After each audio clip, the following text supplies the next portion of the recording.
Eu queria chamar aqui meu amigo, pastor Josué Neto. Como é que você recebe ele, irmão? Aleluia!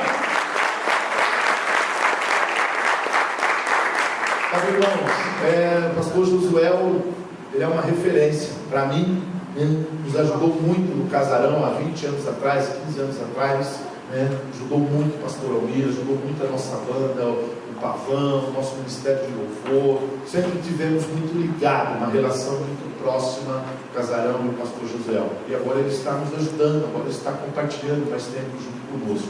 Eu tenho certeza que aquilo que ele tem para falar para você nessa noite é algo que veio do trono de Deus. Eu ouvi ele no domingo pela manhã no Vila Vitória, na segunda-feira eu falei, você tem que estar conosco lá em Santo André, porque eu quero dividir aquilo que eu recebi com os irmãos, amém? Eu queria que você abrisse o seu coração para aquilo que Deus vai falar com você nessa noite.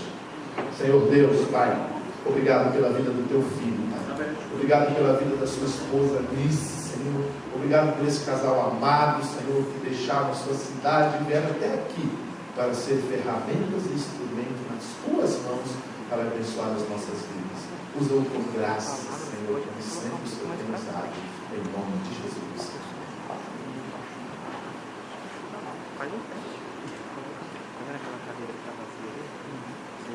Boa noite, amados. Boa noite. Vocês são legais. Vocês deram boa noite. Sabe que às vezes a gente vai em alguns lugares, em algumas igrejas, e aí a gente fala boa noite, e todo mundo fala amém. Aí amém significa assim seja. E eu falo para eles assim, imagina se eu chegar em casa e encontrar minha Anice e falar para ela assim, amor, eu te amo, e ela falar amém. Não combina, né, gente? Aí o pessoal está aprendendo a não falar amém quando eu falo boa noite. Fala igual vocês fizeram, todos, não teve nunca desafinou aqui. A igreja está redondinha, glória a Deus. Eu queria aproveitar e falar só, porque eu não vou pegar em relação a esse livro. Esse é o meu segundo livro que eu escrevi. O primeiro livro foi Curados para Servir, faz alguns anos, e eu escrevi esse Curados pela Graça. Eu escrevi esse livro há 2 anos atrás. Eu passei 4 meses de muita dificuldade. Eu passei 4 meses trancado no meu apartamento lá no Guarujá com a minha Anice, só eu e ela, num tempo de depressão, de muita angústia.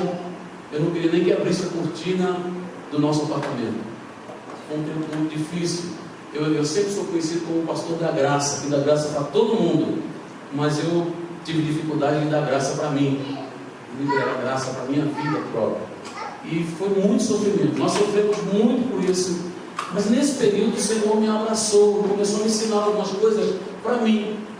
E por isso que curados pela graça, eu fui curado pela graça nesse tempo.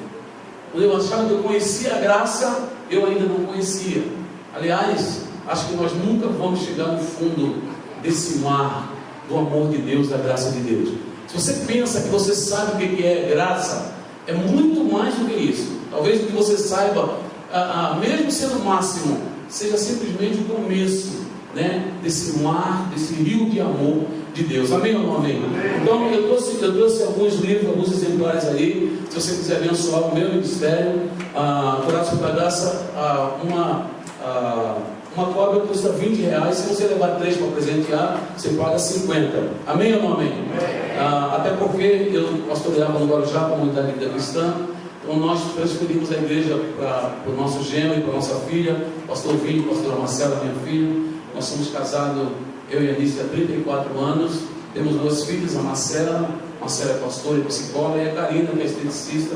Se você for lá no Gonzaga, as mulheres quiserem ir na clínica DP Gonzaga, lá, se falar, olha, eu sou do Casarão, na igreja do seu pai, deve ter um bom desconto para você.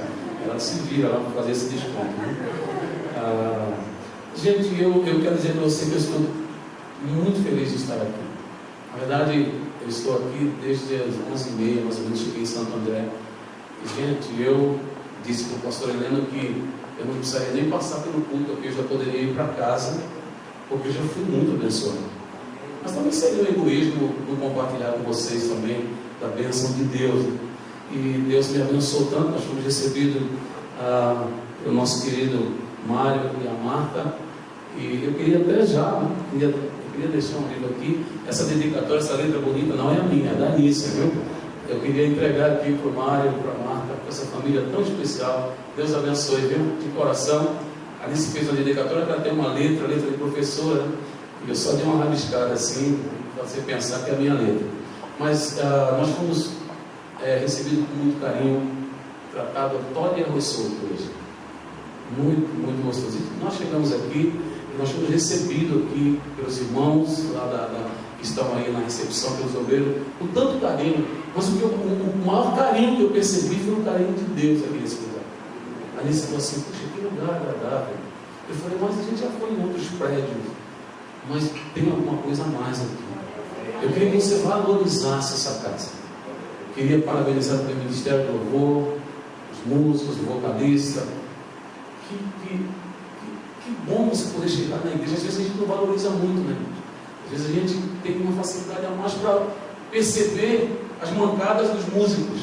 A gente tem uma facilidade a mais, mas assim, você já pensou se a gente não tivesse esse momento tão especial, onde os irmãos ensaiam, se dedicam, e para estar aqui nos ajudando, para que a gente possa ter mais, desfrutar mais e mais da intimidade com Deus.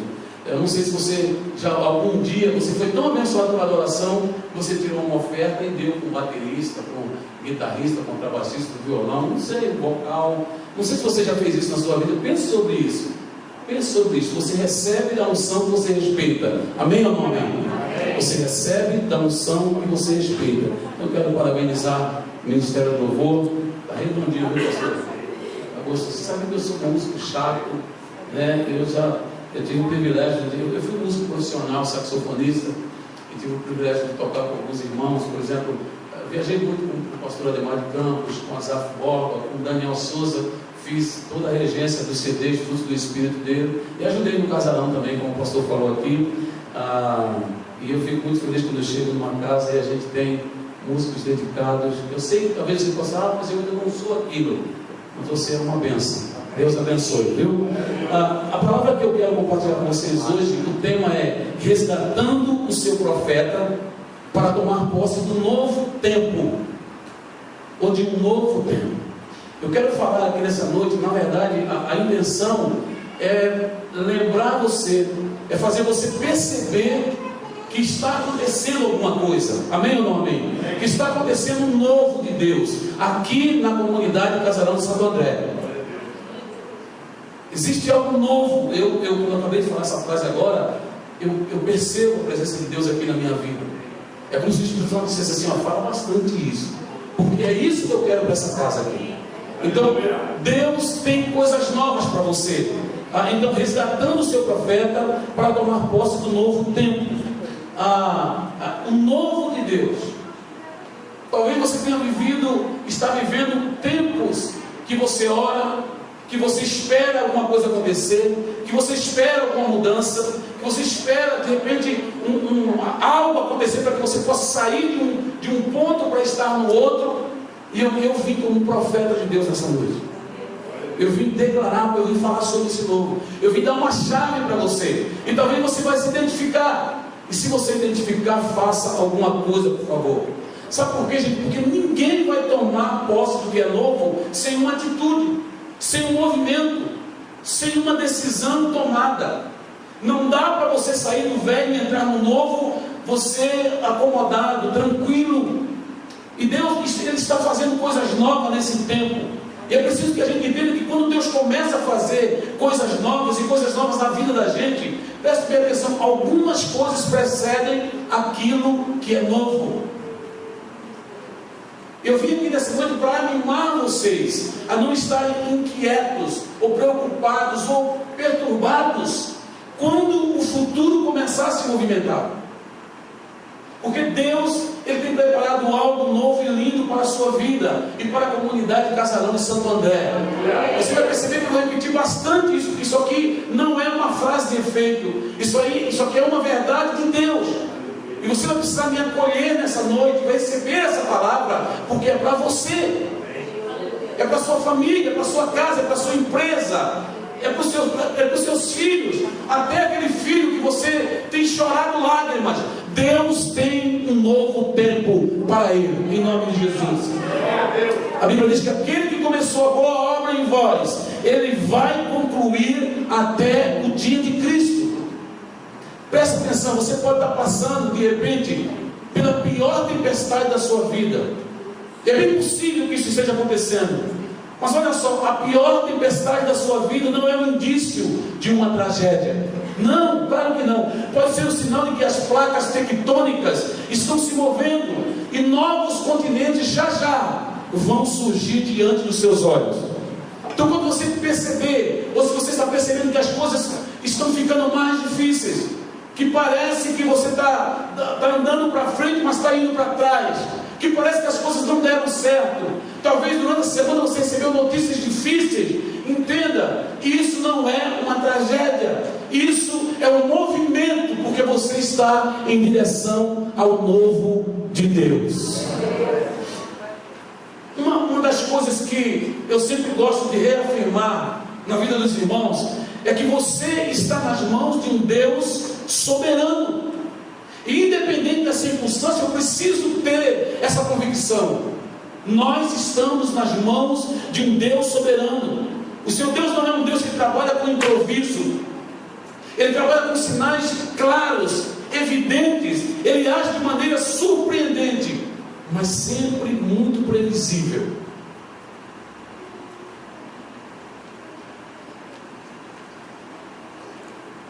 Em nome de Jesus, eu queria que você soubesse que você não está nas mãos de um Deus que tem você como uma batata quente nas suas mãos, que não sabe muito o que fazer. Não, Ele trabalha com total responsabilidade. Total responsabilidade sobre a sua vida. Até os momentos difíceis e tempestuosos da sua vida, eles são orquestrados pela sabedoria do Senhor. Deus está no controle. Quando a gente fala essa frase, Deus está no trono, isto é uma realidade. Ele não mudou, porque as circunstâncias ainda continuam difíceis para você. Ele continua sendo Deus. Ele continua dominando e controlando todas as coisas. Você não está entregue a um Deus dará. Não. Você está entregue nas mãos de um Deus que te ama profundamente. Deus te ama profundamente. E Ele, na verdade, esse amor de Deus, Ele nos alcança, Ele nos abraça. E não existe desculpa. Às vezes a gente olha e fala assim: mas como Deus pode me amar? Mas como Deus pode me amar profundamente se eu? Entenda que Ele não te ama por causa de você. Ele te ama por causa dele mesmo. É uma escolha que Ele fez. Eu vou amar o Josué.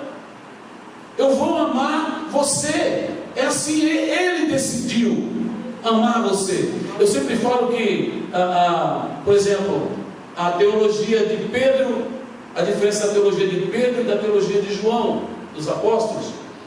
A teologia de Pedro era interessante, que Pedro disse assim: olha, contigo eu vou até a morte. Sabe, eu te amo. E porque eu te amo, eu contigo eu morro, eu dou a minha vida por ti. E a gente sabe o que aconteceu. A teologia de Pedro era fundamentada em quanto Pedro amava Jesus. Isso parece muito legal, muito bonito, mas é lei. Porque a teologia de João é diferente. João, ele começava a escrever as cartas dele dizendo assim: João, o discípulo a quem Jesus amava. Ele não dizia só o discípulo que ama Jesus. Ele amava, logicamente, mas ele dizia: eu sou o discípulo a quem Jesus ama. Então, o que acontece? A gente não vê essa gangorra na vida de João. João era aquele que deitava no peito de Jesus, que escutava as batidas do seu coração. Mas porque João, ele fundamentava a sua fé no quanto Deus o amava, não no quanto ele amava a Deus. Porque a gente ama a Deus agora, mas passa uma luta amanhã, a gente dá uma oscilada. Mas quando a sua fé está firmada no quanto Deus te ama, Deus vai te amar sempre no topo da coisa, sempre no máximo. Ele te ama profundamente. E preste bem atenção, Ele trabalhará com toda habilidade para que o seu melhor seja manifesto. Gente, é que nem sempre o nosso melhor nem sempre o seu melhor, ele vai aparecer nos dias de tranquilidade, naqueles dias calmos. Às vezes o nosso melhor só acontece nos dias de pressão. Eu estava lendo alguma coisa sobre a alma humana, que dizia que a alma humana ela produzirá os seus maiores recursos diante das maiores pressões. A verdade é que a gente que existem reservas dentro de nós. Existem reservas dentro de você que você não é capaz de imaginar até que chegue a pressão. Quantas vezes você falou assim: eu não vou suportar isso, e você está aqui glorificando o nome do Senhor. Você passou por aquilo, né? Passou por aquela pressão. Então a pressão, ela vai manifestar em você coisas gloriosas. Esse aperto que você tem vivido vai manifestar em você coisas gloriosas. Você não precisa ter medo daquilo que está por vir. Você não precisa ter medo do novo de Deus. Mesmo quando eu falo aqui que quando o novo de Deus vai chegar, ele antes de chegar, ele precede algumas coisas, e geralmente é uma pressão. Então eu quero pedir nessa noite que você abra a sua Bíblia no livro do profeta Isaías, capítulo 43. Isaías 43. Enquanto você encontra aí, eu quero só só situar você, né, o que estava acontecendo aqui em Isaías 43. Veja bem, o profeta Isaías, ele era um contemporâneo de uma das maiores crises da nação de Israel. Eu não sei se você se lembra da história do rei Senaqueribe, o rei da Síria. Eu estava pensando sobre a pressão de Senaqueribe sobre a nação de Israel.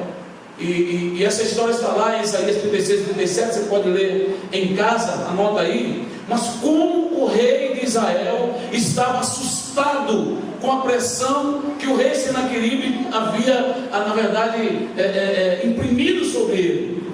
E nesse momento em que o rei da Síria, Senaqueribe, ataca a nação de Israel, e o rei Ezequias estava sob forte pressão, ele entrega as suas riquezas pessoais e entrega também as riquezas do Senhor. Ele entrega por conta da pressão suas riquezas pessoais e entrega também as riquezas do Senhor. Porque a pressão, às vezes, gente, ela gera tanta angústia em nós, que ao invés de nós percebermos o que Deus está fazendo, preste bem atenção, o susto gerado por aquela pressão faz com que a gente entregue aquilo que nunca deveríamos ter entregue. Eu já fiz isso na minha vida. Os nossos tesouros pessoais e também os tesouros de Deus. Foi justamente o que o rei Ezequias fez. Eu não sei se você se lembra, mas quando o rei Ezequias ele toma uma decisão de entrar no novo, quando ele toma uma decisão, percebe que para você entrar no novo, você precisa tomar uma decisão. E nesta noite, Deus me trouxe aqui para fazer com que você tome uma decisão, porque Ele tem coisas novas para a sua vida. Ele não sabe, o rei Ezequias, ele não sabe o que fazer, mas ele sabe para onde ir e a quem procurar. É interessante que ele vai à casa do Senhor. Repita comigo: casa do Senhor, célula, prédio da igreja. Então quando a gente fala, mas prédio da igreja é a casa do Senhor, é quando a gente está aqui, porque nós somos pedras vivas, e quando nós nos juntamos, nós edificamos a casa para Deus. Então percebe que o rei, ele não sabia o que fazer, tamanho era a angústia e o desespero, mas ele vai até a casa do Senhor. Sabe, você veio hoje aqui, você vai à célula, casa, o ajuntamento se transforma em casa de Deus. Eu não sou a casa de Deus sozinho, nós somos a casa do Senhor, ou seja, nós somos templo do Espírito. Não é eu sou templo do Espírito, nós somos templo do Espírito e morada do Deus Altíssimo. Nós somos o sal da terra, nós somos a luz do mundo. Perceba que a gente não vai poder ficar distante um do outro, precisamos estar juntos como igreja, porque nós é o que funciona. Ontem minha filha mais nova, meu genro, eles não estavam muito bem. E aí minha filha falou uma coisa e meu genro falou uma outra para mim, separadamente. E eu disse assim: por que vocês não conjugam o nós? É sempre o eu. Eu não gosto disso. Eu não gosto. Por que não conjugam o nós? Talvez essa seja uma experiência para você, do seu casamento, do seu relacionamento. Conjugar mais o nós. como igreja, conjugados mais ou nós. Então ele vai à casa do Senhor e vai procurar o seu profeta. Ele vai procurar quem? O profeta. Feliz do homem e da mulher que tem o profeta e que pode procurar e encontrar. Então ele vai até o profeta com uma carta. Que carta é essa, pastor? Era como um escrito de dívida. A carta que Senaqueribe tinha escrito, gerando pressão na nação de Israel e na vida do rei Ezequias. A carta de afronta. Depois você lê esse texto, gente, quando você lê a carta que Senaqueribe manda, é para humilhar. É para humilhar ele. Ele manda ainda ler aquela carta publicamente na frente de todo o povo, para acabar totalmente com o rei e com aquela nação. E quando Ezequias, ele pega aquela carta e ele vai, a carta de afronta que o rei Senaqueribe tinha apresentado a Israel, ele pega aquela carta de afronta e aí ele chega na presença do profeta Isaías. E é interessante quando ele encontra o seu profeta, os dois, não ele sozinho e nem o profeta sozinho, os dois rasgam a carta de afronta. E Deus reverte o interior de Ezequias e coloca um argó no nariz de Senaqueribe. E então toda a Síria se perde na sua pompa e na sua arrogância. E Deus, na verdade, coloca as coisas no seu devido lugar. Agora preste bem atenção nessa noite. Você pode não perceber, mas Deus está nos bastidores da tua história. Aleluia. Deus está nos bastidores da tua história. A tua história não está nas mãos de um Deus, ou seja, dos teus opressores. Não. Sejam eles quem forem. Senaqueribe não é o dono do teu altar. Ele não pode proibir você de adorar ao Senhor, de servir ao Senhor. Ele pode gerar a pressão que ele gerar, mas a hora que Deus mudar a tua sorte, eles vão saber quem é o Deus da tua vida. E o texto que nós vamos ler aqui nessa noite é o texto contemporâneo dessa pressão. Na verdade, é tão bonito, todos profetizam esse texto, mas o momento que Isaías profetiza esse texto para a nação de Israel, era esse momento de caos, um momento de extrema crise. A nação está sob uma pressão tão grande, tão violenta, que as memórias e as imagens mais próximas de toda a nação estavam encharcadas de dores. As memórias mais próximas daqueles dias eram memórias de muita vergonha. Era isso que eles conseguiram se lembrar. Na verdade, não dava para sonhar, não dava para pensar em passado novo. É mais ou menos agora, nós estamos no início de 2019, iniciando o mês, o segundo mês, fevereiro, nós estamos iniciando. Então, eu não sei como é que você, com qual perspectiva você entrou em 2019. E talvez você olhou muito para 2018, 2017, 2015, e você falou assim: como que os pastores ficam profetizando que maiores coisas veremos, se a Bíblia diz que o mundo vai de mal a pior? Se cada dia as coisas estão mais complicadas, como eu posso ter esperança em 2019? E às vezes você até critica o seu profeta, o seu líder, que está profetizando, que está dizendo para você: vai ser diferente. Ah, mas como? Tive tanto prejuízo em 2018, eu confiei da mesma maneira, não aconteceu nada. Por que ficar gerando em mim uma expectativa furada? Por que ficar colocando esperança no meu coração, se cada dia as coisas estão ficando piores? Eu sei que o profeta dessa casa, os profetas dessa casa aqui, profetizaram que 2019 é o ano do descanso. Aleluia. O ano onde maiores coisas você vai ver. E eu venho aqui para reafirmar, endossar essa palavra. Agora, mas por que, pastor, então, que a gente vai ter um ano melhor, que 2019 vai ser diferente, no sentido de melhor? Não é porque o Bolsonaro é o presidente. Não é porque tem um ministério diferente na nação, não. Sabe por que é? Eu acho que você conhece, canta comigo. Porque ele vive, posso ver o amanhã. Porque ele vive. Temor não há. Temor não há. Mas eu pensei.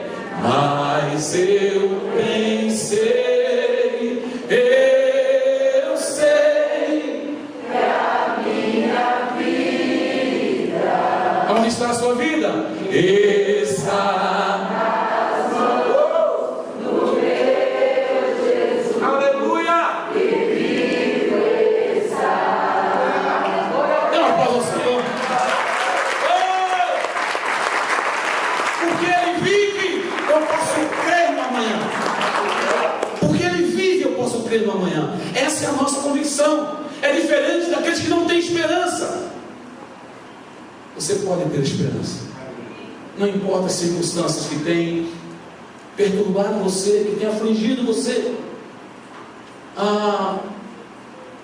O rei, ele inclusive rasga as suas vestes, mostrando a sua vergonha diante do povo. Ele também, na verdade, acaba mostrando a sua vergonha diante dos representantes de Senaqueribe. E ele acaba ficando totalmente exposto diante da pressão. Olha o que o texto diz, Isaías 43, 18, 19. Diz assim: esqueçam o que se foi, não vivam no passado, vejam, estou fazendo uma coisa nova, ela já está surgindo, vocês não a reconhecem? Até no deserto vou abrir um caminho e riachos no ermo. Essa foi a palavra de Isaías para a nação de Israel e para Ezequias. Agora eu quero declarar essa palavra para a comunidade de Casarão de Santo André. Esqueçam o que se foi, não vivam no passado, vejam, estou fazendo uma coisa nova, ela já está surgindo, vocês não reconhecem? Até no deserto, presta atenção, até no deserto, 2018, 2015, 2016, 2017, todo o deserto que você passou na sua vida, Deus está dizendo que até no deserto eu vou abrir um caminho. Aquilo que mais você foi afligido, que faltou, Deus está abrindo um caminho. Amém ou não amém? Até no deserto eu abrirei um caminho e riachos no ermo. Quando a gente fala em riachos de água, a gente fala de multiplicação. Deus vai abrir um riacho, um rio na sua célula, no seu ministério, na sua empresa, na sua casa, nas suas finanças, na sua saúde. Os rios, sabe o que o Salmo 1 diz? Bem-aventurado é o varão que não anda segundo o conselho dos ímpios e tal, e diz assim, que ele será como uma árvore plantada junto a um ribeiro de água, um rio, a um riacho de água, que dá o seu fruto na estação própria, e cujas folhas não caem. Então quando se fala assim que ele vai abrir, vai colocar um riacho no ermo, ele está dizendo assim, onde você colocar a mão, as coisas vão caminhar, vão andar, vão multiplicar, em nome de Jesus. Eu queria que você recebesse essa palavra para você. Sabe, mas tem uma coisa que eu gosto quando termina a reunião, aí chega alguém e fala assim, pastor, o sujeito é extremamente hiper egoísta, sabe, é o único egoísta que pode ser egoísta, que deve ser. Ele chega e diz assim, pastor, a mensagem que o senhor pregou hoje foi só para mim. Ele não quer saber de ninguém, foi só para mim, pega tudo. Gente, oxalá Deus permita que todos nós aqui saíssemos com essa convicção, essa palavra é só para mim. Nessa hora, não pensa nos outros não, porque aí depende da posição, depende do movimento, da atitude de cada um. Como é a palavra de Deus, se todos receberem essa palavra, tem o mesmo efeito, porque não será um dano. Eu estava contando hoje para a Marta e para o Mário, quando eu fui, aquela loucura que eu fiz na minha vida, deixei a minha casa, minha família, minha igreja, fui cuidar do pastor Almir quando ele estava doente, e eu estava falando para eles que quando eu falei nisso, você me empresta para morar com o pastor Almir, pastor Rose por um tempo, não sei quanto tempo vai ser, mas eu vou cuidar deles. Eles não sabem o que fazer, estão perdidos. E eu, mas que coisa louca, você vai fazer o que lá? Não é seu irmão de sangue, não é, mas é meu amigo. Hoje ele é meu pastor, mas ele era meu amigo. Mas o que você vai fazer? Eu não sei. Mas eu sei, eu preciso ir lá. Eu sinto essa comunicação da vida que está dentro de mim. Porque se eu for olhar para o que é certo e errado, o que é bom e o que não é, que condições, tentar explicar, lógico que eu não vou, não faz sentido. Meu amigo que tinha 130 e poucos quilos, estava pesando 59, só tinha cabeça, e com uma crise, dava umas crises, ficava 2 vezes, eu já fiquei com ele 4 horas, aquela crise terrível, nada, oração, louvor, nada. E eu falei, deixa eu, ela falou assim, se eu disser para você não ir, eu sei que você vai mesmo. E eu liguei para lá, você desesperado, o pastor começou a chorar, não, eu não posso receber, não são vocês que vão me recepcionar, eu que vou recepcionar vocês na própria casa de vocês. E aí eu subi, cheguei à tarde, fiquei com ele calado, na salinha famosa lá, né, pastor Helena? E de repente, quando deu 11 horas da noite, eu falei assim, pastor Almir, pode subir para ir dormir. Rose, leva o pastor para ir dormir. Ela falou assim, pastor, você não entendeu, está 45 dias sem dormir. E aí eu falei assim, mas eu quero que vocês subam e vão dormir. Ele falou, negrão, estava meio assim, negrão, para com isso, eu não durmo, não adianta, eu fico aqui a noite inteira. Não, mas eu estou falando, e começamos meio que uma discussão santa entre nós. Eu disse, vocês lembram de Pedro? Jesus falou, Pedro, lança a rede da outra banda. Gente, tinha outra banda. Pedro olhou para eles e falou assim, olha, pesca acabou aqui, somos nós. A gente é profissional. Nós passamos a noite inteira pescando. Não pegamos nada, não dava peixe, mas sob a tua palavra nós vamos lançar. Agora imagina, qual é a diferença de lançar a rede desse lado e desse lado do quarto? Só que Pedro disse assim, queimando, nós já somos nós, é carpinteiro. Mas sobre a tua palavra eu vou lançar. Eu falei, pastor, sobre a minha palavra, vá dormir. Se você não for decidir, eu falar em nome de Jesus, aí eu quero ver. E aí ele subiu contrariado, estava lançando meninha na cabeça, pegou a travesseiro, os lençolzinhos, subiu e foi lá deitar. E aí subo eu, e onde nesse ponto aqui. E quando eu chego lá no quarto que vou dormir, eu dobrei o meu joelho e fiz uma oração de tolo. Falei para os irmãos que foi uma oração de tolo, uma oração mais ridícula. Depois que eu fui para na hora, era a melhor oração, era mais poderosa. Mas eu disse assim, falei, Senhor, eu quero pedir que o Senhor tire o meu sono e coloque no pastor Almir. Ah, gente, vocês estão rindo de mim. Era para rir mesmo, é ridículo essa pessoa, né? Mas Deus precisa tirar o meu sono para dar para todos vocês? Claro que não. Ele tem para todos nós, ainda para o Japão, ainda para a América, e para o mundo inteiro. Mas eu fiz aquela oração, porque eu falei para você, o Senhor vai tirar o meu sono e colocar no pastor Almir, e eu vou ficar a noite inteira de joelho aqui orando. Não vou precisar dormir, então pega o meu e coloca nele, ensinando para Deus como se deve fazer as coisas. E aí, gente, eu dobrei o joelho. Eu sempre tinha um problema muito sério com Pedro, Tiago e João, porque eles não conseguiram velar 1 hora com Jesus. Eles dormiam. Agora são meus amigos, porque eu não consegui ficar 2 minutos. Quando eu abri os olhos, eu estava deitado no tapete como um cão, um cachorro, babando, e era 6 horas da manhã. Deus botou um sonífero em mim que eu não sei como seja. Eu não consegui nem falar assim, Senhor nosso Deus, eu não consegui. Bum! 6 horas da manhã, imagina quando eu acordo 6 horas da manhã, no chão, todo duro. A idade já não é mais para você dormir em qualquer lugar. Imagina quando você acorda e você olha no relógio e fala, eu fiquei decepcionado comigo.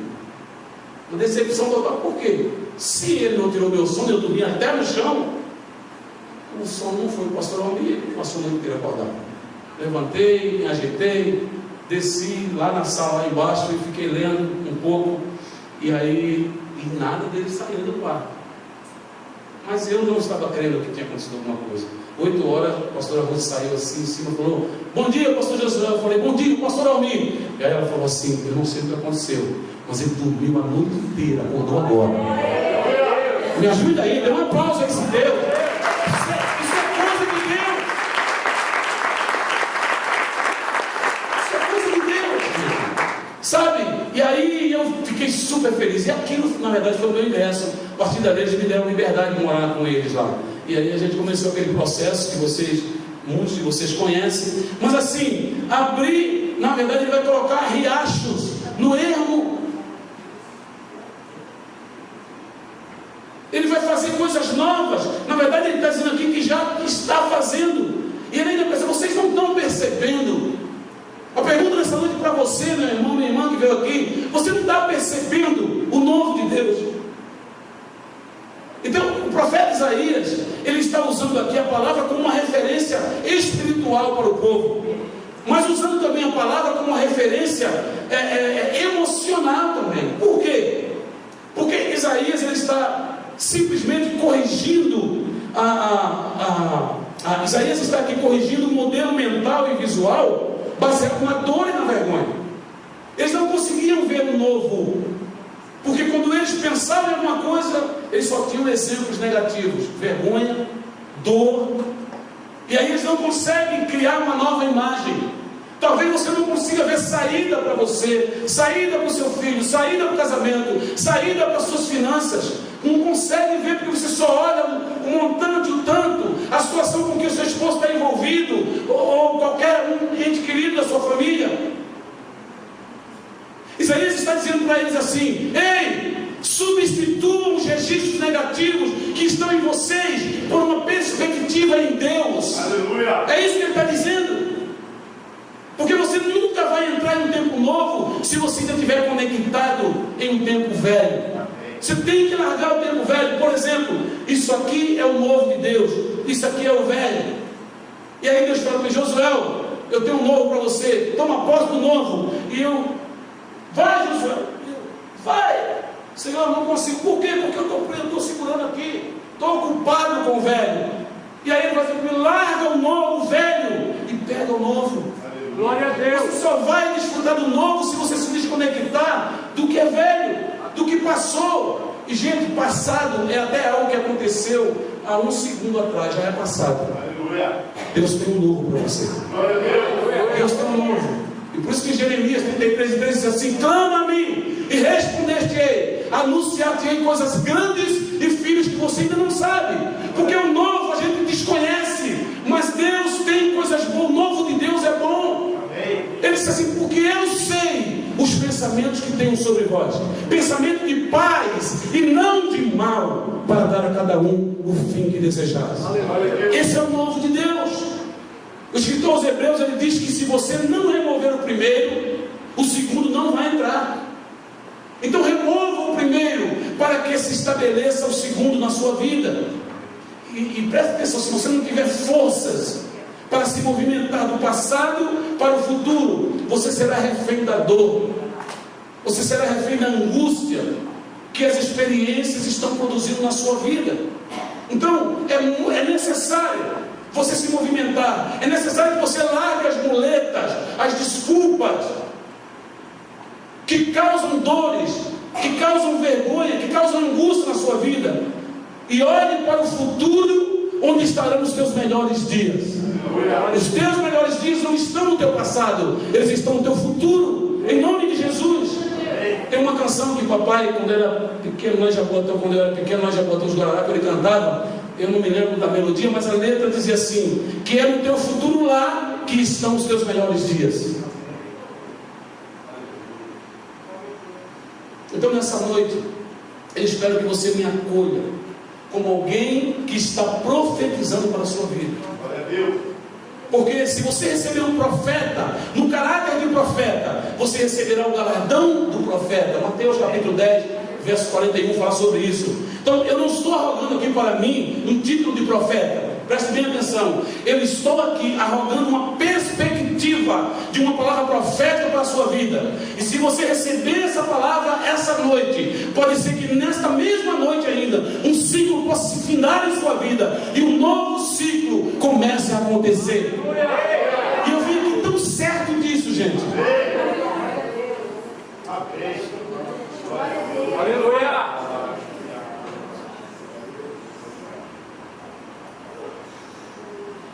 Estou certo disso. Sabe, eu sinto nas minhas veias, eu sinto no meu corpo nesse momento. Eu estou convicto disso. Por favor, pelo amor de Deus, receba essa palavra.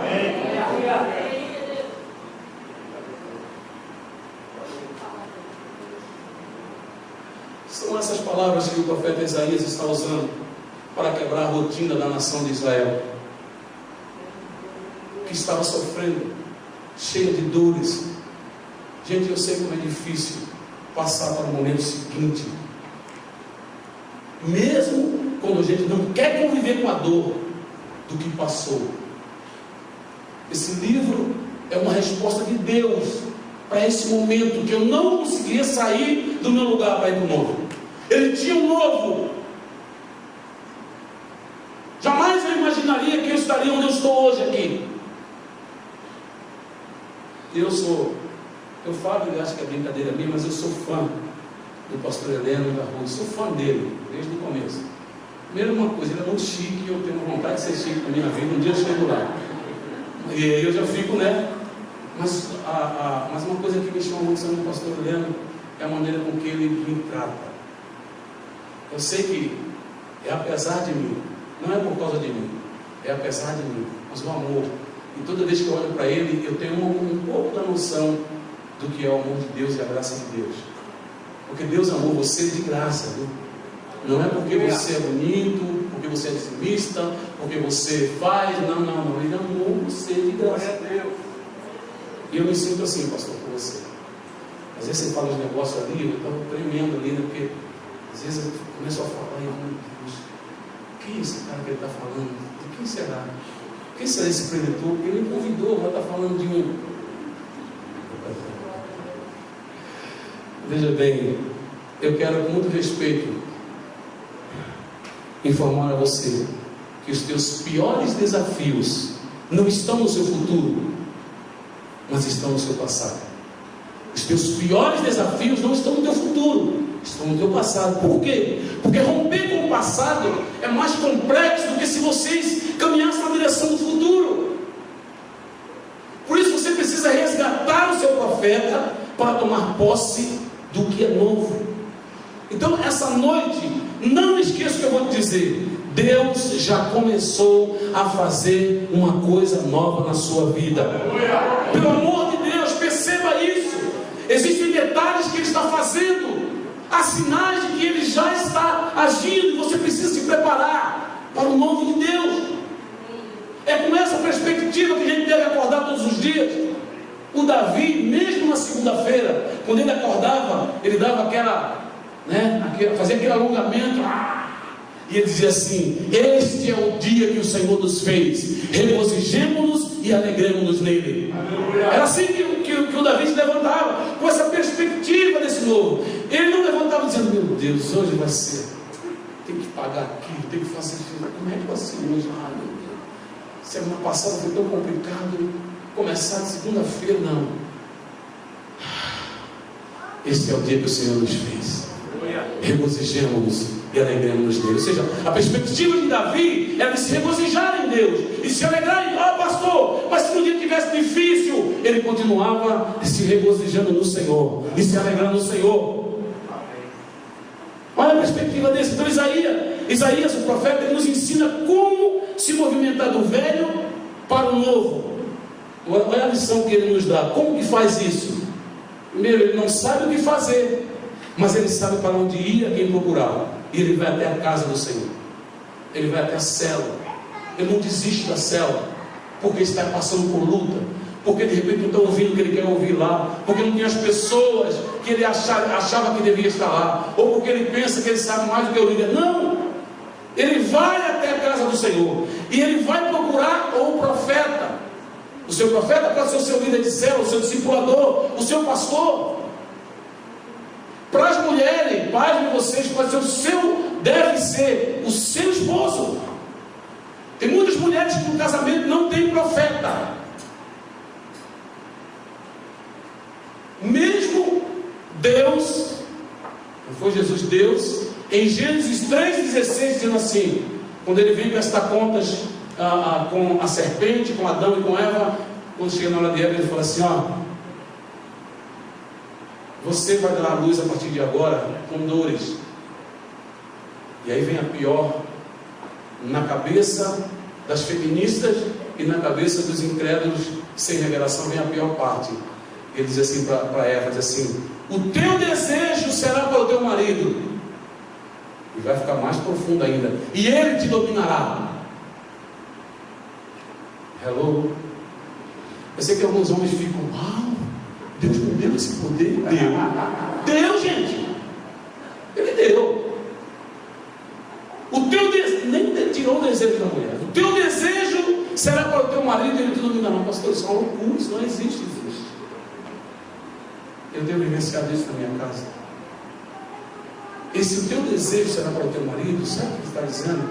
Na verdade, gente, todas as mulheres que rompem na vida, que chegam a ser executivas, diretoras e uma série de coisas, a maioria dessas mulheres, quase 100%, elas nunca ficam satisfeitas. Acabam se tornando mulheres duras, rígidas. A feminilidade desaparece. Você quer ver uma mulher feliz? É quando um homem realiza o sonho dela.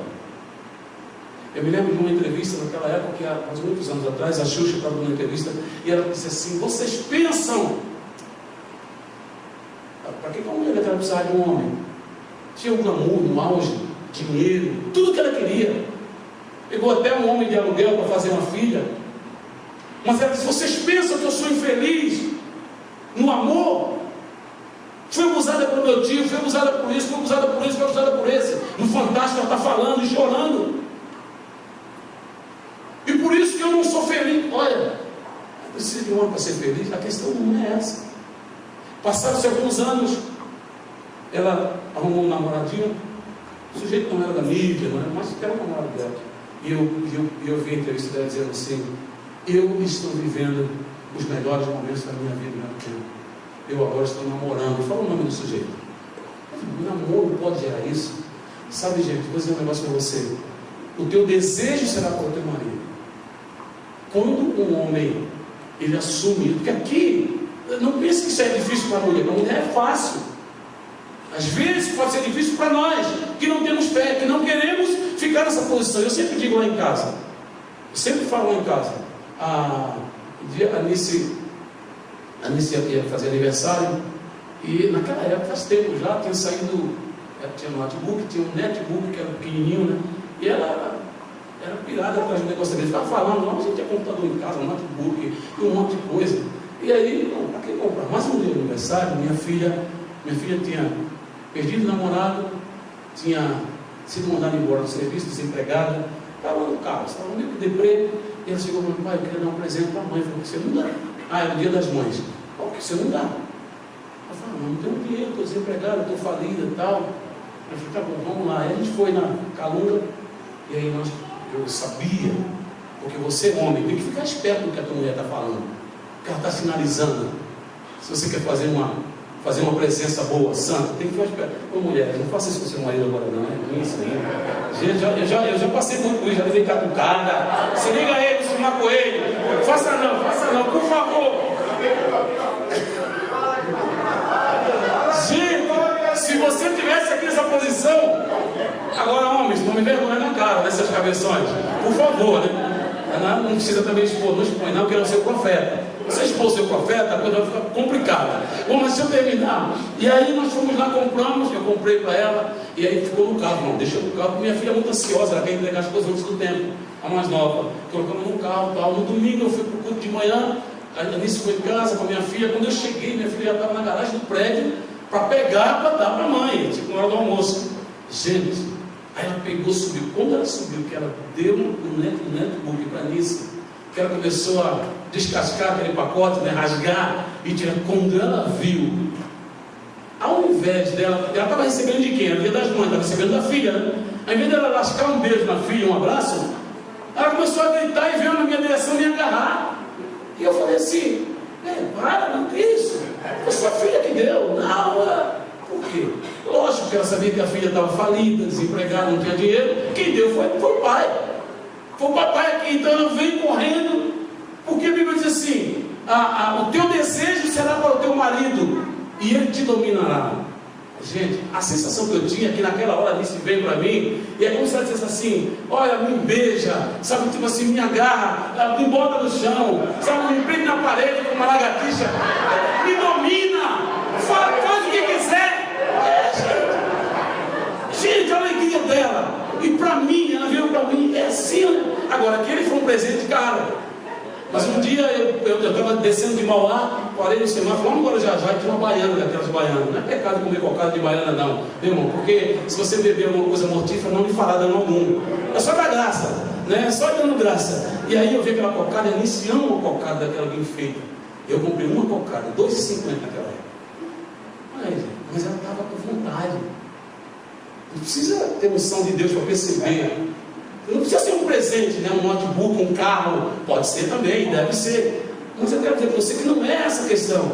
E aí eu chego em casa com aquela cocadinha, e quando ela vê a cocada, gente, Naquela semana, acho que foi uns 5 dias, né, amor? Banheiro, toalha, sabe? Aquele carinho, comida de primeira. Ela fica... Mas é normal, é a gratidão. Porque o teu desejo será para o teu marido. Quando o desejo seu, mulher, é feito pelo seu marido, é diferente. Uma coisa é você lutar, batalhar e conquistar e conseguir. Você consegue, e depois quando você consegue como mulher, você fica cansada.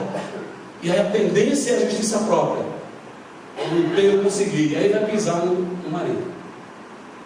Mas como é ele que faz, e eu quero dizer para você, homem, que nós podemos cumprir qualquer desejo das nossas mulheres. Aleluia. Eu sou prova disso. Estava atravessando a bolsa de Santos para Guarujá, passou um cruzeiro. Aquele cruzeiro bonito, imponente. Gente, eu nunca tinha feito. Naquela época era caro. Agora não. Agora dá para fazer em 390 vezes e você vai. Naquela época não tinha isso não. Só ia gente fina. E aí eu fiquei olhando para ela, ela ficava olhando, os olhinhos dela brilhavam. Como se ela dissesse assim, será que esse filho vai ter condição de me presentear? Mas eu percebi, não falei nada, e eu comecei a orar. E falei, Senhor, dá uma olhadinha. O Senhor falou a tua palavra que o desejo dela era para mim.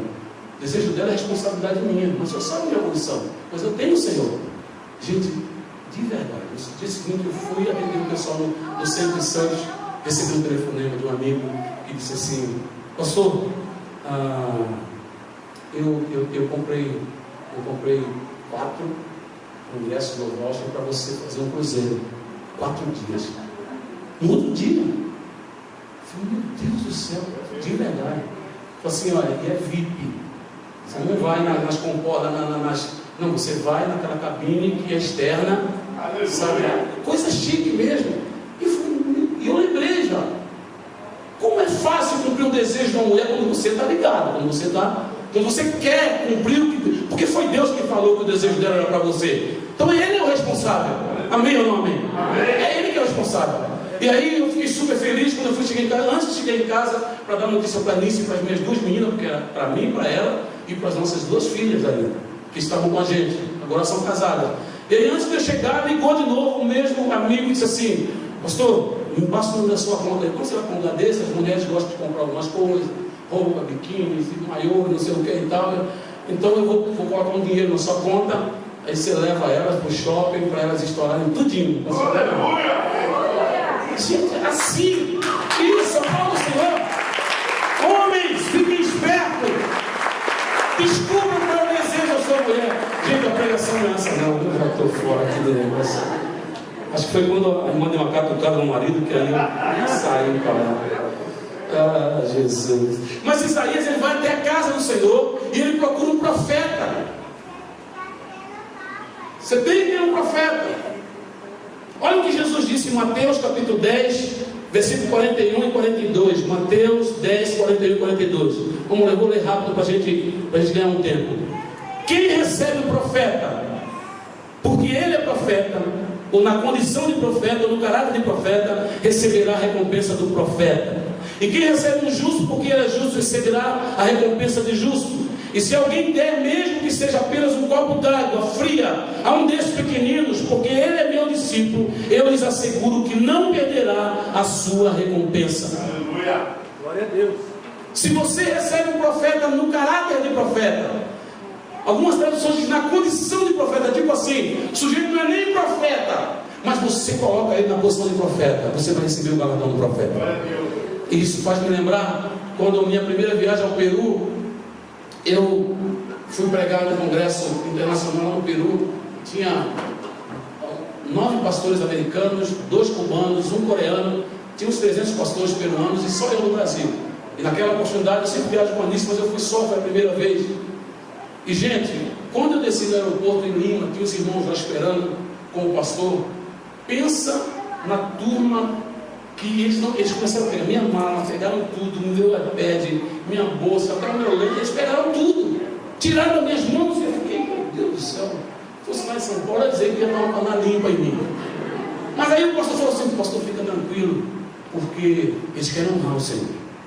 E aí eles diziam assim, chegou um homem de Deus do Brasil para nos abençoar, chegou o profeta de Deus do Brasil para nos abençoar, chegou o pastor do Brasil para nos abençoar. Olha, eu ficava, meu Deus, será que sou eu? Porque é tanta expectativa que você Senhor, nunca tive isso. Parecia, sabe, dava uma impressão de tietagem, sabe, essa coisa de fã-clube, de bajulação. A princípio era isso, eu nunca tinha vivenciado isso na minha vida. E aí a gente vai, sobe 5.300 metros de altitude, depois 2.600 metros, e chega em Ruano, uma cidade que o Cilso está lá, o pastor Cilso, ele está lá agora. E aí quando eu chego lá, saber o tratamento, gente, eles não sabiam o que fazer. Eles não sabiam o que fazer. No primeiro dia eu fui para a casa do pastor, e lá, aí juntam um monte de obreiros, de líderes, tudo lá, porque o pastor do Brasil está aqui. Eu falei, meu Deus, eu vou decepcionar esses caras. Porque essa expectativa toda, o que é isso? E aí eu sempre falo que, até para tomar banho, eles ficavam com a toalha assim, e o cara não queria me dar a toalha para tomar meu banho. Estavam assim, na porta. Eu queria pegar, não, o pastor, não quer, espera você tomar banho para entregar a toalha na sua mão. Né? Em alguns lugares, às vezes a mulher vai tomar banho e esquece a toalha, dá um grito, amor, bem, esqueci a toalha, tá no vai de novo, mulher, você é isso, tá. Lá, o diácono, ele queria ficar com a toalha, para me servir, não precisa nem esquecer, não, eu seguro aqui, e depois eu vou tipo mordomo. Eles me trataram muito bem, aconteceram muitas coisas que eu fiquei impressionado. Esse jeito veio com um caroço assim, eu começava a orar sem intenção. Eu nunca fui esse pastor do milagre, né? Que ora e o negócio acontece. Mas sempre eu orava por ele, de repente o caroço sumia. Uma mulher com o olho todo branco. Aí eu orava, eu nem botei a mão no olho dela, que nem Jesus fazia, né? E os pastores de verdade, de fé. Eu botei a mão na cabeça só e orei por ela. De repente ela começou a fechar e abrir o olho, e o branco foi sumindo e limpou a vista dela. E muitas outras coisas aconteceram, tantas curas emocionais. Sabe, foi uma viagem muito especial. Quando eu volto, depois de 9 dias, eu estou no avião e eu estou pensando, Deus, o que aconteceu? Por que eu fui tão poderoso lá? Se lá no Guarujá, na minha igreja, não estou curando nem uma encravada, nem dor de cabeça, gente.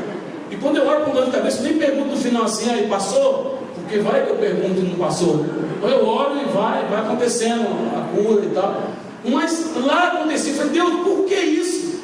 E o Espírito Santo começou a falar comigo, gente, algumas coisas. O Espírito Santo começou a me lembrar. Você percebeu como eles te receberam? Como eles te tratam? O homem de Deus do Brasil, o profeta de Deus do Brasil, o pastor do Brasil que veio nos abençoar. Você percebeu o tratamento deles com você? A honra que eles lhe davam? Como é que eles estão te tratando lá na sua igreja? Aí, negão! E aí, meu parceiro? Meu parça? Meu amigo?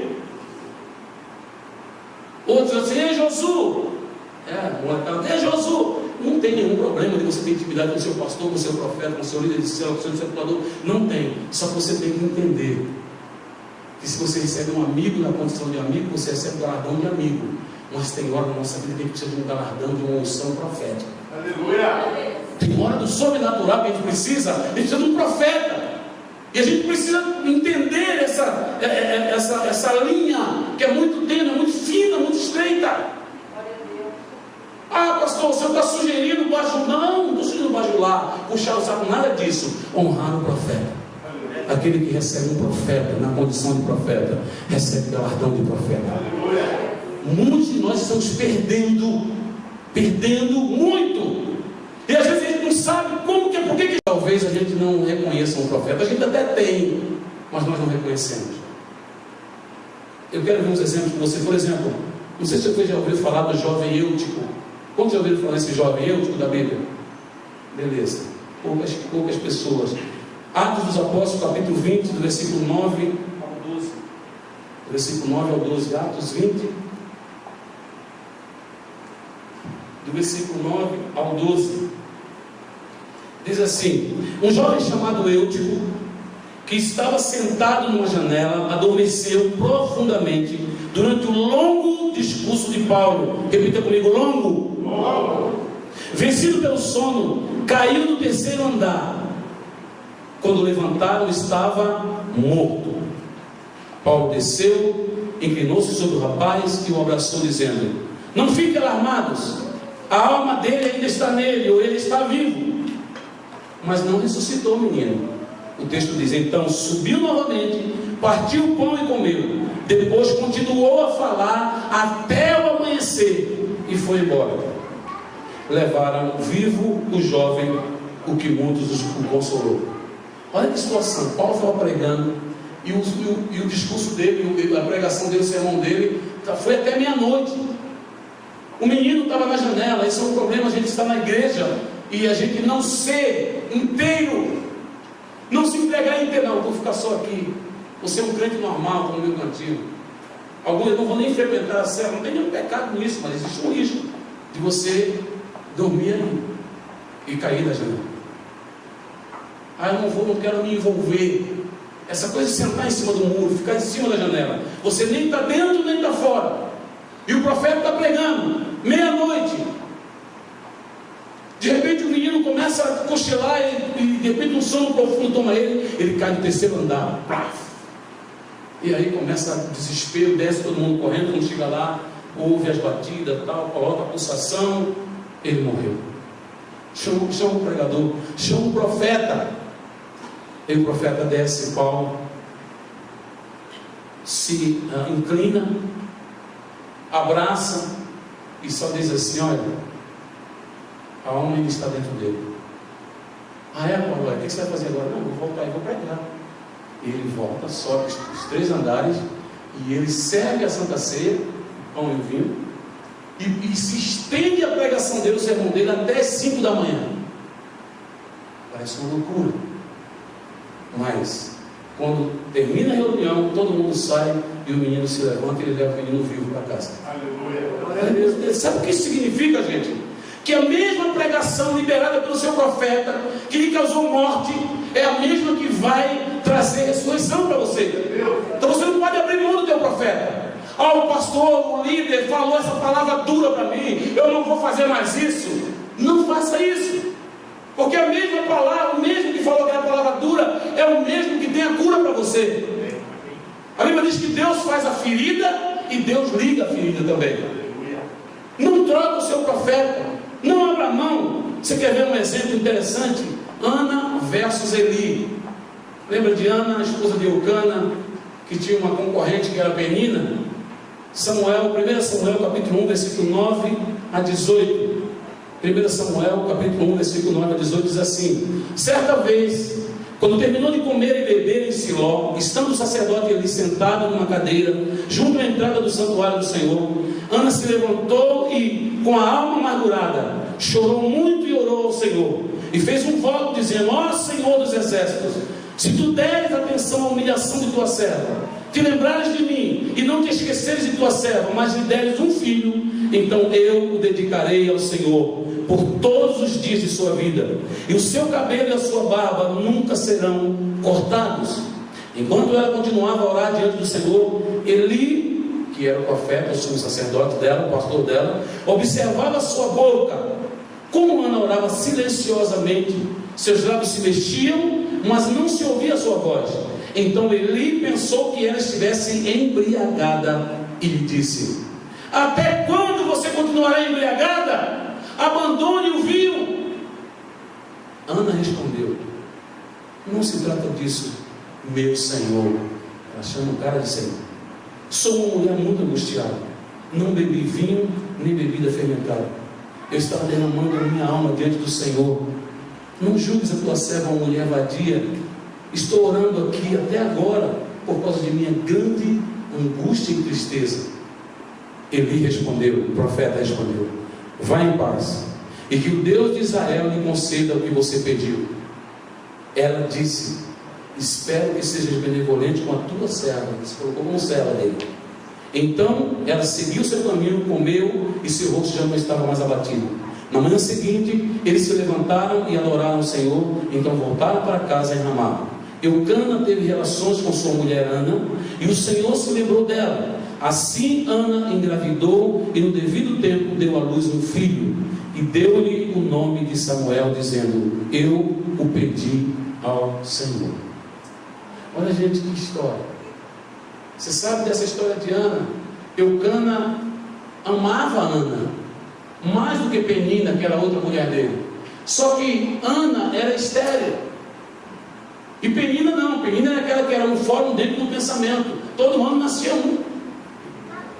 E Ana, na verdade, a ideia dela produzir ou gerar filhos não era para gerar filhos, ela queria ela pensava assim: quanto mais filho eu der para Eucana, ele vai me amar mais do que ama a Ana. Mas isso não aconteceu. Chegou um momento que Penina começou o quê? A humilhar, envergonhar, machucar o coração de Ana. A Penina fazia isso. Tipo, eu tenho, você não tem. Sabe aquela história? Começou a humilhar. Ele começa o sofrimento de Ana, até o dia que ela não suporta mais, porque os teólogos dizem que o problema de Ana é que ela precisava de um filho. Mas eu não creio dessa maneira, porque ela não precisava, ela não queria, tanto era o filho que ela queria. Ela não suportava mais a vergonha, a humilhação. Talvez seja o seu caso. Tanto é que quando ela tem um filho, ela dá o filho, entrega o filho. Ela queria se livrar daquela angústia, da perseguição, da humilhação, da dor, da tristeza. E aí ela vai para o templo, ela vai para a casa do Senhor, como Isaías foi. E lá ela começa a balbuciar, angustiada: Senhor, tem misericórdia de mim. Se o Senhor me der um filho, a vergonha já vai passar. E sabe o que eu vou fazer? Eu vou devolver ele para ti, eu vou dar para o meu profeta, para o meu pastor, para ele criar ele na tua presença. E angustiada, ela está chorando ali, balbuciando. O pastor Eli, o profeta dela, se levantou, olhou e viu, e estava fora da visão, sem direção nenhuma. E ele disse para ela assim: a hora dessa, você já está cheio de 51, lança fora a cachaça da sua vida, isso vai acabar com você. Você já pensou, gente? Você vem aqui para buscar a Deus, amargurado, angustiado, triste. De repente o pastor Heleno dá uma elisada dessa, tipo, vira Eli, e fala um negócio para você: o que você vai fazer? Gente, graças a Deus, foi Ana e não foi eu. Porque hoje, com muito menos, as pessoas estão trocando o seu profeta. E aí Ana, quando ele fala isso, ao invés dela ficar brava, falar: você não tem visão de Deus, você está insensível, você é um pastor carnal, um profeta carnal, está vendo? Não, ela diz: não, meu Senhor, a tua serva está amargurada de espírito, triste, abatida por isso, eu estava fazendo um voto aqui. Quando ela fala isso, ele fala tipo assim: ah, é por isso? Então pode ir, que o Deus de Israel conceda a você o que você pediu. Para mim, o mais difícil de compreender é que ela acreditou, do mesmo jeito que ela ouviu aquela palavra horrível sobre ela, mas quando ele profetizou que ela iria conquistar, ela creu e foi embora. E teve relacionamento com seu esposo, e um ano depois ela estava lá com Samuel. Aleluia. Lá no capítulo 2, no cântico de Ana, ela diz assim: até a estéril deu à luz a 7 filhos. Olha por que ela não perdeu. Olha porque Deus respondeu. Porque ela teve tudo para jogar o profeta dela fora, ou para jantar no almoço o profeta, ou para fritar o profeta, ou para falar mal. Ela tinha motivos que talvez eu não tenha, mas ela tinha motivos, mas ela não fez. Parece que Ana sabia o valor de você receber um profeta, nem que seja somente na condição de profeta. Eu vou falar para vocês, gente, como pastor, eu já agi muito como Eli. Com a minha esposa, eu já agi muito como Eli. Ainda bem que ela fez como Ana, nunca me largou, permaneceu. Eu sei que maiores coisas nós veremos por conta disso. Você também. E eu queria ler um texto que, para mim, diz que ele me traz um temor, mesmo estando no tempo da graça. Mas esse texto aqui me traz um temor. Eu estou encerrando minha palavra, mas é a consequência por não considerarmos o nosso profeta. As consequências por não considerarmos o nosso profeta está em Lucas, capítulo 13, versículo 34 e 35. Lucas 13, 34 e 35.